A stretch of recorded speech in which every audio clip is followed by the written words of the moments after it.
تلك الكلمة التي تكررت في القرآن والسنة 100 مرات، والتي جعلها الله سبحانه وتعالى ميزان الكرامة والتفاضل بين الناس. قال الله عز وجل: إن أكرمكم عند الله أتقاكم. أيها المؤمنون، فما هي التقوى؟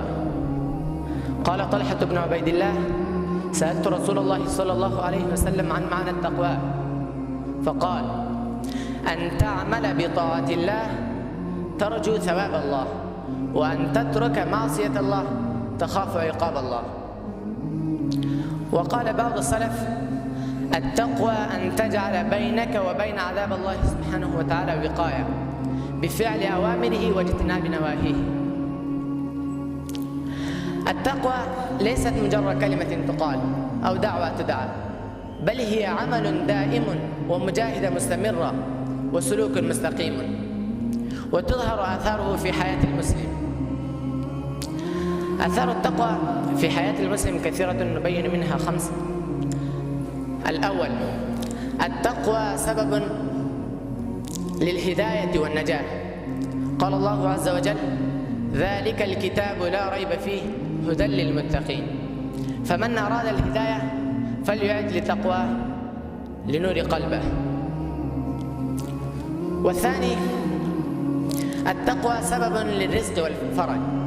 قال الله عز وجل: ومن يتق الله يجعل له مخرجا ويرزقه من حيث لا يحتسب. فكم من عبد ضاقت عليه الدنيا ففرج الله عنه بتقواه، وكم من باب أغلق عليه ففتح بتقواه. الثالث: التقوى سبب لقبول الأعمال. قال الله عز وجل: إنما يتقبل الله من المتقين. فليست الكثرة هي وحدها المطلوب، بل لا بد من إخلاص والتقوى. الرابع: سبب التقوى في آثار المسلم، في آثار حياة المسلم، هي أن التقوى سبب للمغفرة والعفو. قال الله عز وجل: ومن يتق الله يكفر عنه سيئاته ويعظم له أجرا. والخامس: التقوى سبب للأمن والطمأنينة. قال الله عز وجل: الذين آمنوا ولم يلبسوا إيمانهم بظلم أولئك لهم الأمن وهم مهتدون. فالمتقون يعيشون مطمئنين في الدنيا وآمنين في الآخرة. يا عباد الله، أين نحن من التقوى؟ في بيوتنا، في معاملتنا لأزواجنا وأولادنا، في تجارتنا، في ألسنتنا، في وسائل تواصلنا.